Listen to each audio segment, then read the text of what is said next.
یہ بات ذہن میں رکھیں کہ جب بے جان چیزوں کے درمیان تعلق ہوگا تو اسے کشش کہیں گے، جانداروں کے درمیان تعلق ہوگا تو وہ کشش محبت کہلائے گی۔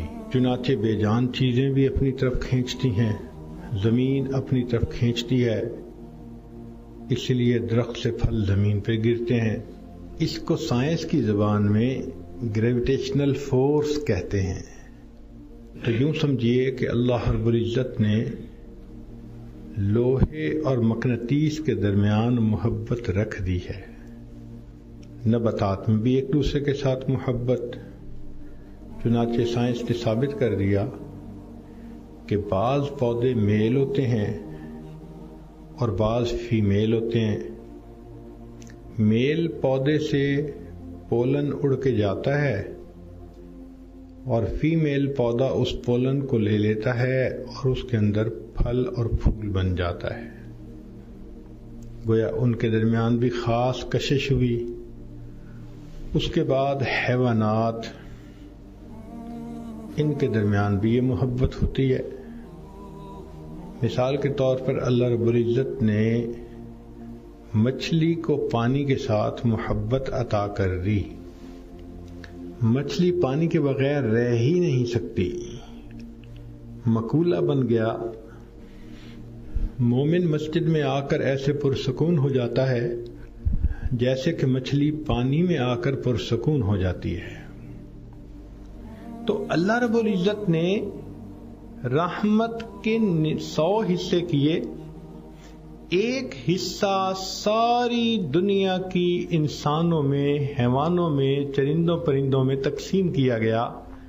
وہ ایک حصے کی وجہ سے ماں بیٹوں سے محبت کرتی ہے، بیٹیوں سے محبت کرتی ہے، میاں بیوی آپس میں محبت کرتے ہیں، بھائی بھائی سے محبت کرتے ہیں، ایک مومن دوسرے مومن سے محبت کرتا ہے۔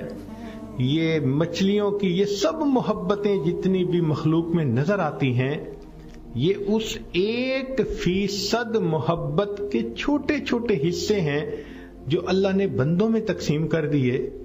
اب اگر تھوڑی سی محبت ماں کو ملی ہے تو ماں بچے کو دھوپ پہ کھڑا دیکھنا پسند نہیں کرتی، بچے کو گرمی لگے ماں پسند نہیں کرتی۔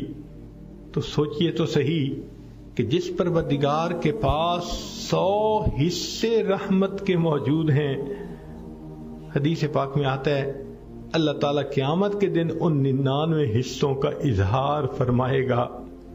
اس اللہ کو اپنے بندوں سے کتنی محبت ہوگی۔ اس لیے اگر کوئی بندہ گناہگاری کی زندگی گزارتا پھرے، گناہوں میں پڑا رہے، تو رب کریم چاہتے ہیں کہ میرا یہ بندہ میرے در سے دور نہ جائے، میرے در کی طرف واپس آ جائے۔ اللہ تعالیٰ اس بندے کا انتظار کرتے ہیں۔ علماء نے لکھا ہے ماں اپنے بچھڑے بیٹے کا اتنا انتظار نہیں کرتی جتنا اللہ رب العزت اپنے بگڑے ہوئے بندے کا انتظار فرماتے ہیں۔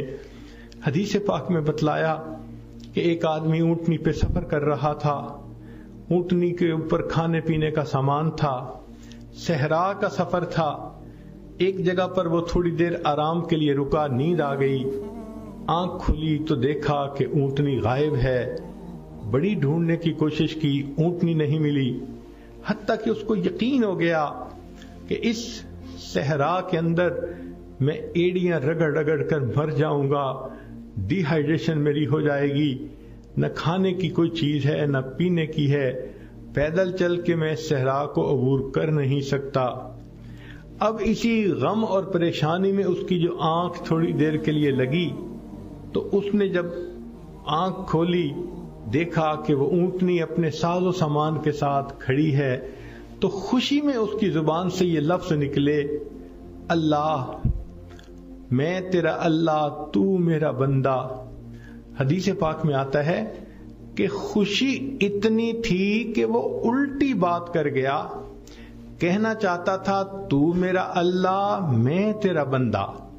تو نبی علیہ السلام نے فرمایا کہ جس طرح اس بندے کو اونٹنی کے ملنے پہ اتنی خوشی ملی، جب کوئی بندہ گناہ سے توبہ کرتا ہے اللہ رب العزت اس بندے سے اس سے بھی زیادہ خوش ہوتے ہیں۔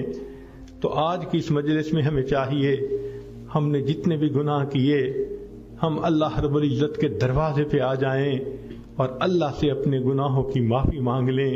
پروردگار خوش ہو کر معاف فرما دیتے ہیں. کوئی نہیں جانتا زندگی کی مہلت کتنی باقی ہے، حالات کیسے ہوں گے. لہذا آج کے اس وقت کو غنیمت سمجھ لیجئے، روٹھے ہوئے رب کو منا لیجئے.